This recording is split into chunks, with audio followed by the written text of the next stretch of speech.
Hey, good afternoon, folks. Thanks for joining us here at the Memphis Zoo for our daily wild encounter. My name is Max from the Interpretation Department, and today I have my coworker Jenny and our good friend Poppy the binturong. Now, binturongs are often referred to as bear cats because they look kind of like a combination of, that's right, a bear and a cat. But they're actually not related to bears or cats. They come from another family called viverrids, which features other animals like genets, as well as civets as well. And they actually can be found living in their natural habitat in Southeast Asia, as well as some islands in Philippines, as well as Indonesia. Now, they are classified as carnivores, but in their natural habitat, they actually eat predominantly fruit.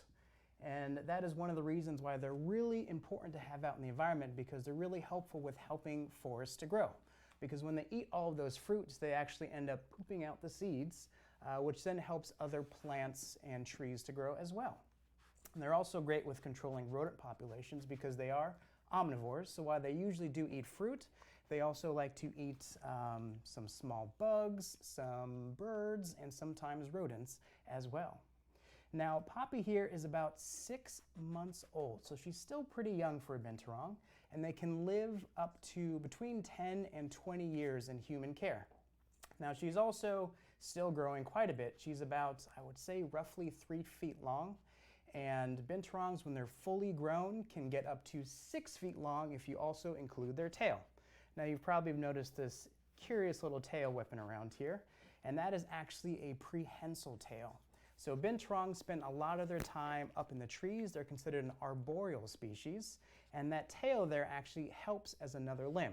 So while they're climbing around and trying to reach maybe a piece of fruit just a little too far, they can use that tail to wrap around the branch and give them extra balance, so it makes it easier for them to use their paws to gather and eat up any fruit that they may find.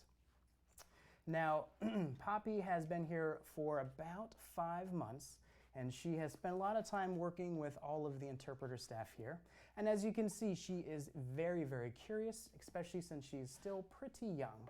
So she loves to walk around and sniff things, and we are actually giving her some fruits as a treat right now, some positive reinforcement. Giving her some treats when she's engaging with us actually helps to encourage her to come out and join us, because we don't want to force our animals to do anything. We like to give them choice and control. So providing some delicious apples and some melons, she's more likely to come up and hang out with us for a bit. Now, you also may have heard that binturongs smell like buttered popcorn. And let me tell you, it's delicious. However, the reason they smell like that is because they have a gland right beneath their tail that they use when they're climbing around out in their natural habitat, because they use that gland to create some scents that they can rub on the trees and the branches, and that helps to let other binturongs know that, hey, this is my territory, or hey, I would love to hang out with some other binturongs. Follow my scent and come find me. Now, we want to make sure that we give you plenty of time to ask some questions, so fire away. Well, we already have them piling in fast. I think you already explained this, but Lily 6 and Clara 4, who definitely tuned in last week, welcome back, guys. Welcome. They want to know why that tail is so long. So this is considered a prehensile tail, and they use that when they're out climbing in the trees, and they can actually wrap it around branches, and it can act kind of like an extra arm almost, because it helps to give them more balance, and it makes it easier for them to hang and climb, and so they can gather more food with their paws and pop it in their mouth. Looks like we got a little jokester on Twitter. They want to know if it's a dog. What kind of puppy is that? Did you take that from someone? This is actually a really rare Chihuahua. No, I'm kidding. This is a binturong. She's about 6 months old, and her name is Poppy. And you can't find them anywhere here around Memphis. They only live in Southeast Asia in countries like Malaysia, Vietnam, Thailand, Laos, as well as some islands in the Philippines and Indonesia. So we're not going to find Poppy at the Humane Society. Definitely not. All and right. if you do, then please let us know. Okay, we got Emmy Claire, age 7. How long is their lifespan? Ooh, so they can get up to 20 years, but they usually average between 10 and 20 years in a protected environment. And Tatum, age 7, wants to know how much Poppy eats in one day. Oh, that is a great question, Tatum. So Poppy actually eats a lot of food because she's still growing and she needs all that energy to be able to get bigger and stay nice and healthy. So off the top of my head, I couldn't tell you exactly how much her food weighs, but I can tell you that we give her lots of fruit, sometimes some eggs, lots of something called omnivore chow, as well as apples and grapes and melons too. Oh, and of course, the question we always get, Miss Melanie wants to know, are they soft? Her fur is very, very soft. Sometimes when she's coming out with us, she actually likes to sit on our shoulders because it's really comfortable for her and she feels a little bit more protected. And her fur is very soft when it's up against our neck. And Benjamin and Emily want to know if Poppy is nocturnal. So in their natural habitat out in the wilds, they are generally nocturnal. And that means they like to sleep most of the day. So oftentimes they'll be sleeping up in the trees, usually hanging with their limbs off and their body completely on a tree. And then they come out at night to forage for fruit and food. But they have also been spotted being active during the day as well. So generally nocturnal, but not always. Our friend the armed dodo, who's all over YouTube, wants to know how high up do they typically live? Oh, that is a great question. It actually depends on which country they're in. So they do live in different kinds of forests based on whatever location they are as well. And they can get really high up there. However, unlike some animals like monkeys, they can't leap from tree to tree. So when they want to travel to another tree, they actually have to come down to the ground, over to that tree, and then climb back up. All right, questions are pouring in. All these great kids are so excited. We've got some people going 6 feet. Oh my gosh! I guess that fun fact just blew their minds. Yeah, so that's 3 feet for the body, and then another 3 feet for their very long tail. Jackson, Mal, they want to know: do they like bananas? She loves bananas. It's definitely one of her favorite foods. And Sally wants to know if they're close in the family tree to monkeys. I would say they're actually closer to mongoose and hyenas. That whole viverrid family is a lot more closely related to them. However, they do use their prehensile tail like some species of monkeys. Becca and Elaine are just throwing you guys some love, saying, great job, Max and Jenny. Thanks, guys. Nolan at 4 years old, where do they sleep? So they like to sleep up in the trees because it's nice and safe for them because they do have some natural predators living out in the wilds, and they're more comfortable up in the trees as well. So while they will come down to the ground sometimes, they're generally considered arboreal, which means they prefer to be up in the trees and branches. See, we've got our regular Livy at 5 years old. How much does Poppy weigh? So right now she weighs about 11 pounds, but adults have been known to get up between 30 and 70 pounds. All right, Heather would like to know, does she eat cooked or raw eggs? She eats cooked eggs. I'm checking our different channels here. Michelle wants to, Poppy looks like a cat. How many babies can she have? So usually when binturongs in the wild give birth, they usually have 1 to 2 babies at a time. And they actually can have babies at any time during the year. They like to sometimes wait until the conditions are right and there's plenty of food around. And after the babies are born, they actually can't really move around and their eyes are closed for the first, you would say, 8 to 10 weeks? Yeah, until they get large enough to go off on their own. She does look like a cat. If you guys can hear me, I don't have a mic on, but she actually is also called a bear cat sometimes. So this animal is called a bear cat because they have some superficial similarities to a cat with their beautiful whiskers and to a bear with the way that they move. They actually walk on flat feet like bears and people do. Oh, that's very interesting. Stacy wants to know, does it have a pack?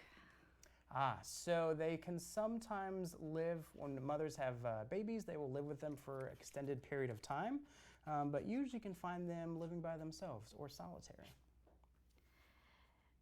Let's see, Wesley's commenting, she seems pretty calm around y'all.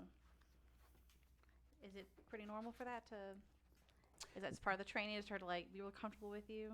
Yes, it certainly is. We like to spend a lot of time with them so that they are comfortable and trust us as well. But being so young, she does love to go off on her own as much as she can and try and sniff and check everything out. she can get a little nervous and timid sometimes in new environments. So that's why we like to have her with us at all times so she feels more confident, and also let her check out new things slower and slower. And Miss Sally wants to know if Poppy is endangered.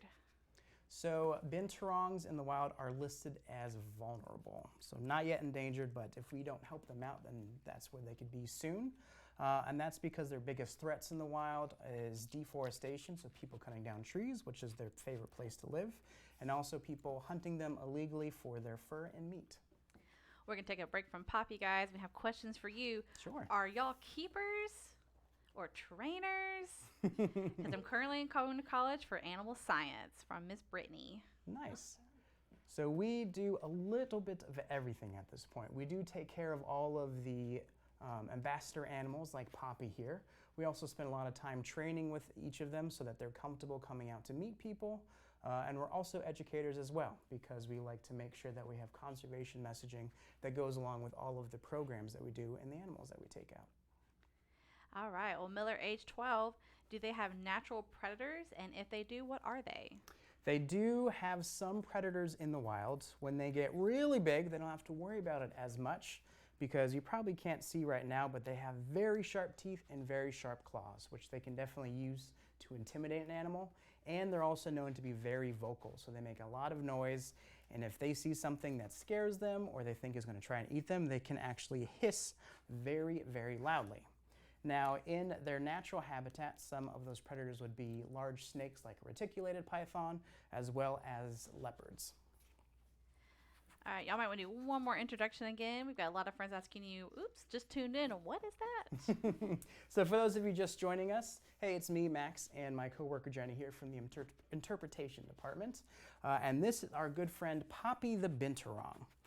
These are often described as bear cats because of their appearance, but they're not related to bears or cats.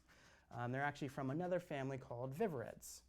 And they can be found living in their natural environment in Southeast Asia and a lot of different countries over there, including some of the islands in the Philippines and Indonesia.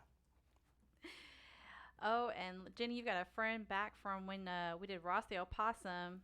Our gal Lila, she wants to know if they can hang from their tails like Ross. So actually, just like Ross, they do have the prehensile tails that help them climb around, but they can't fully support their weight on it. They are kind of heavy-bodied animals, and so just like Ross the opossum, they would need the help of their back feet too to hang off of their prehensile tail. Okay.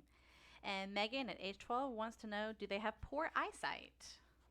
They actually have pretty good eyesight, which is helpful when they are awake at night and trying to find fruit, as well as some other smaller animals like bugs and small rodents. And Lila wants to know, is she the only binturong at the zoo? We do have another binturong that lives on exhibit in our nocturnal house, but she is the only binturong that is an ambassador animal, which means she comes out and meets people. Okay, and William wants to know if they look kind of similar to a red panda, build and face. Are they related? So that is a great observation. They do look similar to red pandas, and like red pandas, like to spend a lot of time in the trees, but they are from a different family of animals. And we've got a little question asking, Livy, age 5, how sharp are her teeth? Ooh, very, very sharp. But we like to be careful with her because even though she's still very young, she is very playful. But we want to make sure that she doesn't ever mistake our hands for food because her teeth can have a pretty good bite to them. That has not been a problem at all, but it's something we just want to make sure to try and avoid any incidents in the future. Oh, and Miss Sarah says, Poppy, she loves you and you are beautiful. Got a lot of fans out there, Poppy. You do. Everyone's wanting to know where we can meet them. She's such a beautiful animal. Why don't you give a little rundown answering all these questions, tell them about the intern program when we do reopen. Sure. So once the zoo does reopen, the interpretation department is the keepers like ourselves that also work partially as educators. So all of our program animals we will bring out for different kinds of presentations and programs to meet people up close so that we can teach people about them. She's checking out my radio pack on the back there. So we can teach people about them as well as talk about different conservation messaging as well. So all of our education animals are currently off viewing to the public, but once the zoo reopens, we will be doing encounters, just walking around up to 5 times a day. So there's a good chance you'll have an opportunity to meet both us and Poppy. It looks like she's found that perfect cozy spot you mentioned earlier. Oh, there she goes. Miller, age 12, wants to know if their fur has any special properties. So that fur is very thick to help and keep them warm. But other than that, since they live in a really tropical area, they don't have to worry too much about staying warm. And they also do have that gland which they can rub on their fur that helps them to smell like buttered popcorn, but they use it when they're living in their natural habitat to actually communicate with other binturongs. And oftentimes they do like to groom themselves similar to a cat, even though they're not related. We do get that one a lot because you called it a bear cat. Is there any relation to bears or cats? So while they do have similar behaviors to some bears and cats, like walking on their flat feet, much like bears do, and people, and grooming themselves in a way that looks like a cat, they're actually not related to either of them. Our friend the armed dodo is back on YouTube. Do they make noise at all or have a mating call of any kind? So they are very vocal animals, so they have a lot of different sounds they can make to communicate both with other binturongs as well as other animals.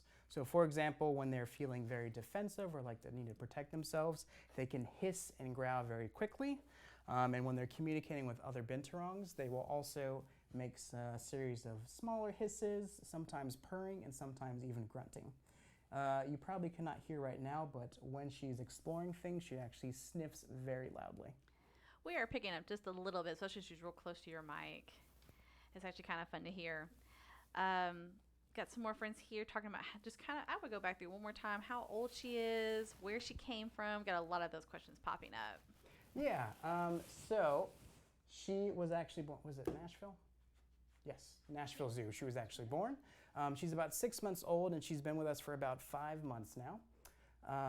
And they can get up to 20 years. Usually between 10 and 20 years, and she is an ambassador animal, so she works with the interpretation department here at the Memphis Zoo. Of course, kids are already chiming in. Does she have any friends? So she does predominantly live by herself, which is not too different from what binturongs would do when they're living in their natural habitat, but we do engage with her on a daily basis. And looks like Lila, age 9, wants to know if she's very playful. Oh, that is a good question, Lila. So being so young, just like other, say kids, for example, she is very playful and she does have a series of toys and puzzle feeders that she gets to play with on a daily basis, as well as different kinds of enrichment. We got a top zoo fan, Henry. He says, hey, Poppy. Hey, Henry. Thanks for tuning in.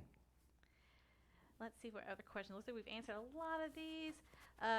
Let's go through one more time. They're asking how big can they get and what do they eat? So we might want to just go through that little intro. So they are classified as carnivores, but they are omnivores. Living in their natural habitat, they usually eat fruit. And one of their favorite fruits actually is something called a strangler fig. And they're really important for the environment because strangler figs cannot grow on their own. They actually rely on specific animals like binturongs, because when the binturongs eat those fruits and swallows those seeds, it helps to break down the coating on the seed so that it's easier for them to grow once they get pooped out. They can get up to, I would say, 6 feet long, which is 3 feet for their body and 3 feet for their tail as well. Poppy here is only about 3 feet with her tail at the moment. They can also get up to between 30 and 70 pounds, but Poppy currently only weighs 11 pounds. That is my ear, yes. I cleaned it, I swear. Speaking of ears, Lila, age 8, wants to know if they have good hearing. They do have pretty good hearing and really, really good senses, which is helpful when they're living up in the forest and going out at night, making it easier for them to find food, especially small animals like insects and sometimes rodents, lizards, and birds. We're going to switch some gears to conservation here. Colette, age 9, wants to know how can we at home help binturongs? So one of the things that you can do to help binturongs in the wild is by buying products that have sustainable palm oil in them. Palm oil is something that is in a lot of different products, especially food that people aren't aware of. And sometimes, because it's so often used, a lot of people use forest land, sometimes illegally, to grow lots of palm oil. So by buying animals that are palm oil certified or grow sustainably means they reuse the same piece of land instead of expanding it further and further and cutting down more forests. And by doing that, we can encourage large companies to only use sustainable palm oil in their products, which will then preserve more of the forest for animals like Poppy, as well as a lot of other ones. That's great, guys. Just keep an eye out on your products before you purchase. And Miles, age 5, we're switching to a completely different subject. How do you choose animals to be ambassador animals? Ooh, that is a good question. So there are certain animals that can become more comfortable with people, but a lot of it also depends on their personalities. So before we actually take them out to meet folks and check out new areas, we make sure that we get to know their personalities and how comfortable they are with people and what they do when they get stressed out maybe. Because just like people, they can sometimes get scared or stressed or sometimes even shy. So we want to make sure that we are not stressing them out too much, that it's still fun for them, and to look for how they show when they just don't really want to engage with people as well. As you can see, Poppy here has spent a lot of time with us, and she's very comfortable with people and new environments as well. And considering how active and curious she is, she's feeling very comfortable on this table. That's great to hear. Anna, age 11, wants to know what color are her eyes and does she see well at night? They see very well both at night and during the day, and her eyes, it's probably hard to tell, are actually brown. Oh, sweet girl. Now, what is she munching on right now to your hand? Right now, I'm giving her some different kinds of fruit, so some melon, grapes, and apples, some of her favorite treats. Oh, Hazel wants to know if this is a kitty. She looks like a kitty, but she is not related to cats at all, actually. She comes from another family of animals called viverrids. And even though they look like cats and they can clean themselves like cats, they're their own special animal. They're more closely related to hyenas and mongoose, actually. We have a Facebook Memphis Zoo top fan, Miss Laura, and she wants to know when will Poppy be fully grown? Ooh, so they usually get fully mature and grown after about 2.5 years. At which point we're going to have to get used to having her be a lot bigger and engaging with us and making sure that we do it in a way that's comfortable for both us and her as well. And this is an interesting one. Amelia, age 13, wants to know if they can see color. They can actually see color. That is actually really helpful for them when they're looking for different kinds of fruit to eat. As you may notice, there's a lot of brightly colored fruit out there, so being able to tell the difference can help them figure out exactly what they're in the mood to eat that day. We might want to do another intro again. We've got a lot of friends joining in asking if it's a raccoon, what kind of animal, name, age, and are they soft? Her fur is very, very soft. And this is Poppy, and she is a binturong. She's about 6 months old, so she's still fairly young. They can be found living in their natural habitat in Southeast Asia, as well as in some islands in the Philippines and Indonesia. And they're classified as carnivores, but they are omnivores, which means they do eat some meats, but they also love to eat things like fruit as well. And as you can tell by that tail there, they are an arboreal species. So they like to spend most of their time up in the trees, and they actually use that tail as an extra limb. It's called a prehensile tail, so they can use that to hold onto the branches whenever they're sleeping up there or climbing around. Now, this is an interesting one. Cosette, age 9, do you give her a bath? So we don't give her a bath because she actually cleans herself really, really well. Just like cats, you'll see licking their paws and cleaning their fur. She does the same thing. It's very common for all binturongs, actually. Our good friend Ben up in New York wants to know, have you ever let her see Bonsai, the adult male binturong, inside Animals of the Night? We have not yet. We want to make sure that she's nice and comfortable before she meets some other binturongs, especially because Bonsai is fully grown and she is still pretty small for a binturong. Let's see. And Hazel's mommy wants to know if her fur is really thick. Does she get hot in the summer? So she can get a little bit hot, but they do live in a tropical region, so they're used to being in really warm, humid temperatures, just like Memphis in the summer, you could say. And while it is really thick, they're well adapted to be able to move around and conserve their energy on really, really hot and humid days. Lily would like to know, how big are they when they are born? When they're born, they're only, I would say, several inches big. They have to grow considerably. Because when they're first born, they actually have their eyes closed and they don't have a lot of fur, so it takes them about 10 weeks before their eyes open and they start growing some fur, so they get more comfortable moving around on their own. All right, we see her thrashing, kind of maybe nibbling on Jenny. What's going on over there? She is, being such a young animal, very, very playful and very, very curious. Is that a pretty common behavior to see her interact with you guys? Yes. But of course, we want to make sure that when we play with her, we do it in a safe way, because when she becomes an adult, those claws and teeth can be a lot sharper, and she may not know to always be gentle with us. So even though she's an animal that we work with on a daily basis, we want to make sure that we respect her space and always are doing things that are comfortable for both us and her. Now here's what I'm surprised we haven't seen yet, but I'm going to throw it out there because I know my kids will be wanting to know. What is her favorite food? I would say her favorite food here at the zoo is probably grapes and bananas. Oh, Poppy, we share some same favorites then.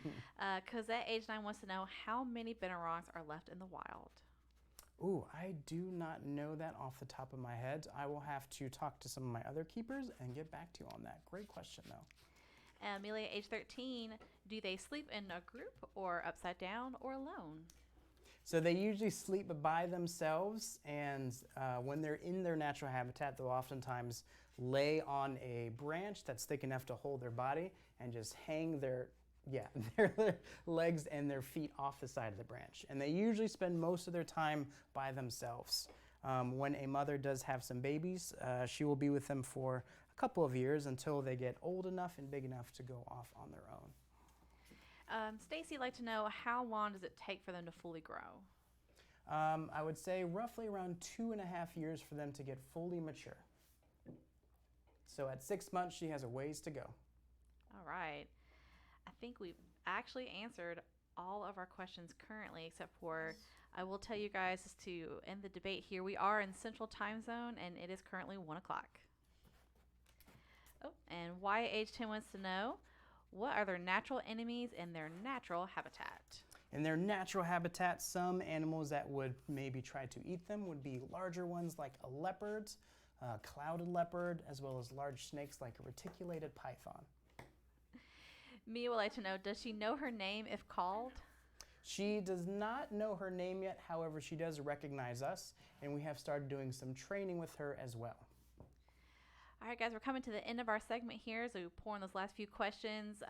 Max or June, do you have any other fun Poppy stories to share with us? Not at the moment. I'm sure you will see us with Poppy again. I think she's ready to check out a whole new environment and go really play with us. So I think we're going to have to end the program here. But we want to thank you so much for joining us here at the Memphis Zoo for our daily wild encounter. We will be back tomorrow at 12:30 with a new animal. And for the record, everyone, that is 12:30 Central Time. Have a great day.